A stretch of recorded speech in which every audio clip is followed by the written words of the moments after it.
नमस्कार, मैं हूं आपके साथ नेहा मेहता और आप देख रहे हैं हमारा खास कार्यक्रम मातृभूमि, जिसमें आज हम सुनाएंगे आदर्श नारी रानी अहिल्याबाई होलकर की कहानी, जिन्होंने सनातन धर्म के विस्तार के लिए किए थे कई बड़े काम। हाल ही में प्रधानमंत्री नरेंद्र मोदी ने जब वाराणसी में काशी विश्वनाथ धाम कॉरिडोर का उद्घाटन किया, तो इस दौरान उन्होंने इंदौर की रानी अहिल्याबाई होलकर का भी नाम लिया। दरअसल मुगल शासक औरंगजेब ने एक फरमान जारी कर काशी विश्वनाथ मंदिर को ध्वस्त करने का आदेश दिया था।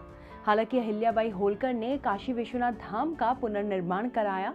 उसके बाद अब काशी विश्वनाथ मंदिर का एक बार फिर से पुनर्निर्माण कराया गया है। अहिल्याबाई के योगदान को देखते हुए उनकी एक सिलावट और एक मूर्ति श्री काशी विश्वनाथ धाम के प्रांगण में लगाई गई है। अहिल्याबाई ने न सिर्फ काशी विश्वनाथ धाम का पुनर्निर्माण कराया, बल्कि देश में ऐसे कई बड़े मंदिर हैं जिनका उन्होंने निर्माण कार्य संपन्न कराया है।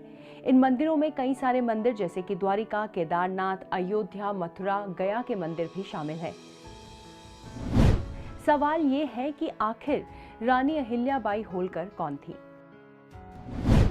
अहिल्याबाई होलकर इंदौर घराने की महारानी थी, जिनका जन्म 31 मई 1725 को महाराष्ट्र के चौड़ी नामक गांव में हुआ था।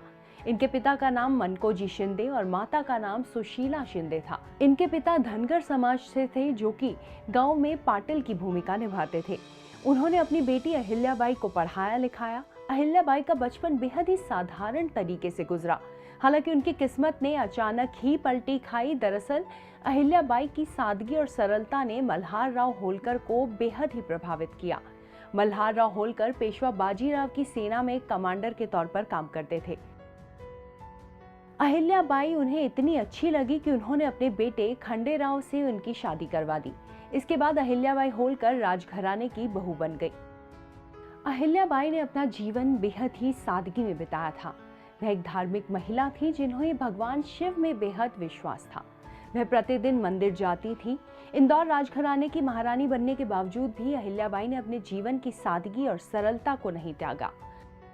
अहिल्याबाई अच्छे विचारों वाली महिला थी, जो कि पूरी निष्ठा और ईमानदारी के साथ अपने काम को करती थी। यही कारण था कि अहिल्याबाई से उनके ससुर मल्हार राव होलकर बेहद ही प्रभावित थे। अहिल्याबाई को शिक्षित बनाने के लिए होलकर ने उनके शिक्षा का प्रबंध घर पर ही कर दिया था। अहिल्याबाई के ससुर ने ही उन्हें राजकीय शिक्षा भी प्रदान करवाई। पुत्र की तुलना में वह अपनी पुत्र वधू पर अत्यधिक भरोसा भी करते थे। विवाह के बाद अहिल्याबाई ने एक पुत्र और एक पुत्री को भी जन्म दिया। पुत्र का नाम मालेराव तथा पुत्री का नाम मुक्ताबाई रखा गया। उसी दौरान मराठी साम्राज्य के शासक अपने राज्य के विस्तार में लग गए। शासक एक अन्य राजाओं से चौथ वसूला करते थे, लेकिन भरतपुर के लोगों ने चौथ देने से मना कर दिया। मल्हार राव इससे गुस्सा हो गए और उन्होंने अपने बेटे खंडेराव होलकर को भरतपुर पर आक्रमण करने के लिए भेज दिया। इस युद्ध में मल्हार राव होलकर ने विजय तो प्राप्त कर ली, लेकिन उनके बेटे की मृत्यु हो गई। अहिल्याबाई महज 29 वर्ष की आयु में विधवा हो गई। पति की मृत्यु के बाद अहिल्याबाई बिल्कुल टूट सी गई थी, खुद को समाप्त कर लेना चाहती थी, लेकिन उनके ससुर ने उनका ढांढस बंधाया। अहिल्याबाई को व्यस्त रखने के लिए मल्हार राव ने राजपाट का काम उन्हें सौंप दिया। हालांकि अहिल्याबाई ने अपने 17 वर्षीय पुत्र को सिंहासन पर बिठा दिया और खुद उनकी संरक्षक बन गई। ससुर की मृत्यु के बाद अहिल्याबाई ने समाज में कई बड़े काम किए और उन्होंने अपने ससुर की ही स्मृति में इंदौर तथा अन्य इलाकों में विधवाओं, अनाथ और अपंग लोगों के लिए आश्रम बनवाए।